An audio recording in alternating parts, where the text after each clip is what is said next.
که تاسې شکر کوونکي بندگان اوسئ او د ایمان لاره غوره کړئ نو د خدای په دې کې څه دي چې ارومرو دې سزا درکړي. الله ډیر قدردان او د ټولو په حال خبر دی. الله دا نه خوښوي چې انسان په بده وینا خوله پرانیزي مګر دا چې په یو چا ظلم شوی وي او الله دا هر څه اوریدونکی او په هر څه پوهیدونکی دی. که څه هم د مظلومیت په صورت کې تاسې د بدې وینا حق لرئ خو که تاسې په ښکاره او په پټه ښېګڼه کوئ یا لږ تر لږه له بدۍ نه سترګې پټې کړئ نو د الله همدا صفت دی چې هغه ستر بخښونکی دی په داسې حال کې چې په سزا ورکولو پوره قادر دی. کوم خلک چې په الله او د هغه په پیغمبرانو کافر کیږي او غواړي چې د خدای او د هغه د پیغمبرانو په منځ کې توپیر وکړي او ووایي چې موږ به ځینې ومنو او ځینې به ونه منو او د کفر او ایمان په منځ کې د یوې لارې د ویستلو اراده لري هغوی ټول پاخه کافران دي او د داسې کافرانو لپاره موږ هغه عذاب تیار کړی چې د هغو رسوا کوونکی او سپکوونکی به وي. د دې پر خلاف کوم کسان چې الله او د هغه ټول پیغمبران ومني او د هغو ترمنځ توپیر ونه کړي هغو ته به موږ ارومرو د هغو ثواب ورکړو او الله ډیر لوی تیریدونکی او رحم کوونکی دی. دا اهل کتاب که نن له تا څخه غوښتنه کوي چې له آسمان څخه کومه لیکنه پر هغو نازله کړه نو له دې نه ډېرې غټې مجرمانه غوښتنې دوی مخکې له موسی څخه کړي.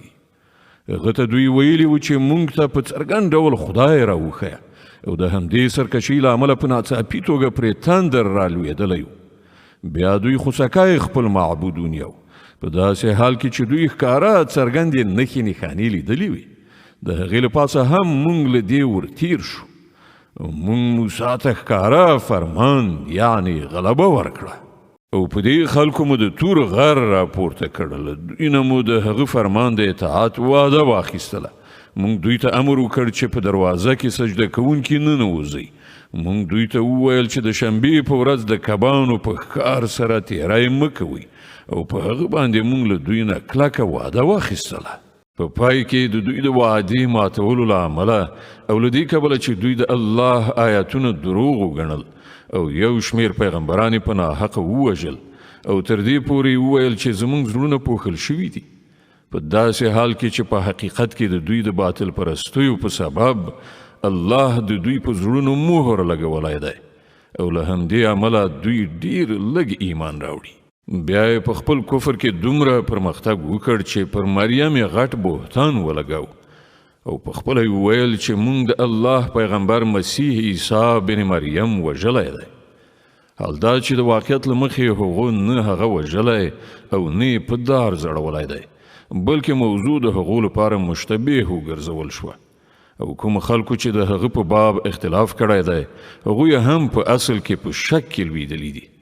له هغو سره په دې باره کې هیڅ علم نشته دی صرف د ګمان پیروي ده. هغوی په یقیني توګه مسیح نه دی وژلی بلکې الله هغه خپل لوري ته اوچت کړ. الله ډیر زیات زورور او د حکمت څښتن دی او له اهل کتابونه به هیڅوک داسې نه وي چې د هغه له مرګ نه مخکې پر هغه ایمان رانوړي او د قیامت په ورځ به هغه پر هغو شاهدي ووایي. لنډه دا چې د دې یهودي ګرځېدونکو د همدې ظالمانه چارچلن پر اساس او په دې اساس چې دوی د خدای له لارې څخه ډیر زیات منع کول کوي او سود اخلي چې له هغه نه دوی منع کړی شوي او په ناروا توګه د خلکو مالونه خوري. موږ پر دوی زیاتره هغه پاک شیان حرام کړل چې مخکې ورته حلال او کوم خلک چې له دوی څخه کافران دي د هغو لپاره موږ دردناک عذاب تیار کړی دی. خو په هغو کې چې څوک د پاخه علم خاوندان دي او ایمان لرونکي دي هغوی ټول پر هغه هدایت ایمان راوړي چې ستا لوري ته نازل کړی شوی دی او په هغه چې له تا څخه مخکې نازل کړی شوی و. دغه ډول ایمان راوړونکو او د لمانځه او زکات ادا کوونکو او پر الله او د آخرت په ورځ رښتینې عقیده لرونکو خلکو ته به موږ ارومرو ستر ثواب ور په برخه کړو.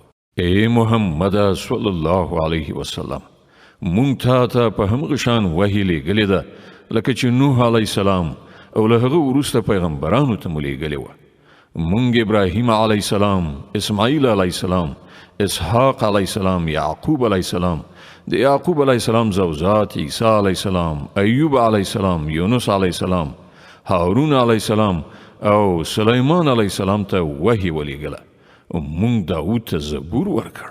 مونږ پر هغو پیغمبرانو هم وحی نازلې کړي چې د هغو یادونه مو له دې نه مخکې تا ته کړې ده، او پر هغو پیغمبرانو هم چې د هغو یادونه مو تا ته نه ده کړې.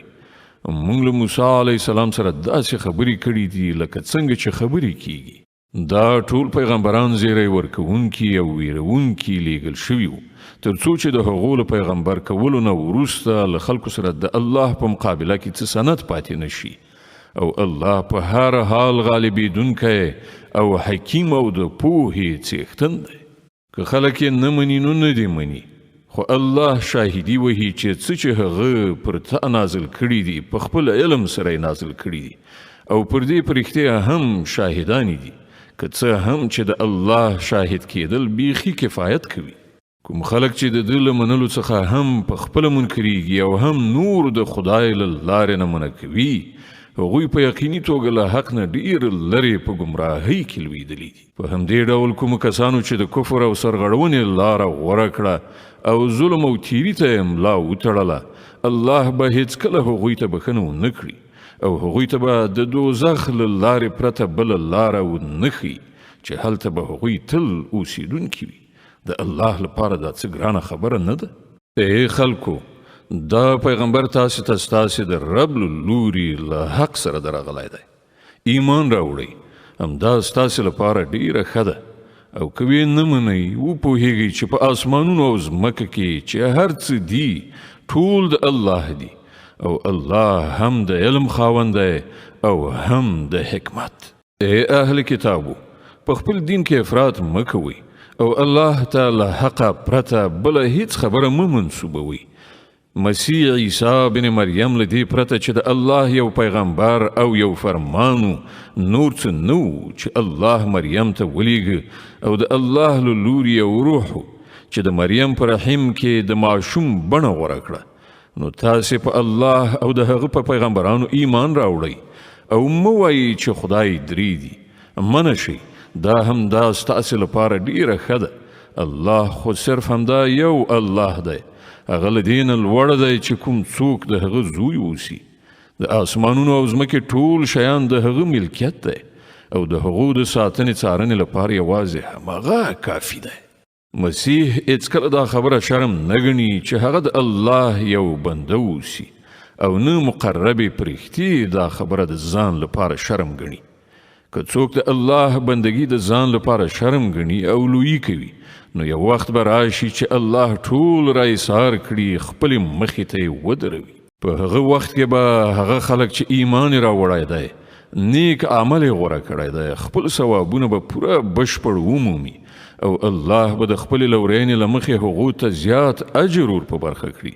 او کوم خلکو چې بندگی شرم ګڼلې او لویی یې کړې ده، هغو ته به الله دردناک عذاب ورکړي، او له الله نه پرته چې هغوی د هر چا په ساتنه پالنه او مرسته ډاډه دي، له هغو نه به هیڅوک هغوی هلته ونه مومي.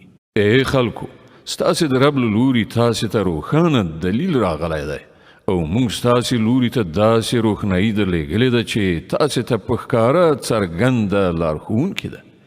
اوس چې کوم کسان د الله خبره ومني او د هغه د پناه په لټه کې شي، الله به هغوی ته د خپل رحمت او د خپل پیرزوینې او مهربانۍ په لمن کې ځای ورکړي، او خپل لوري ته د راتګ به ورته سمه لار وښي.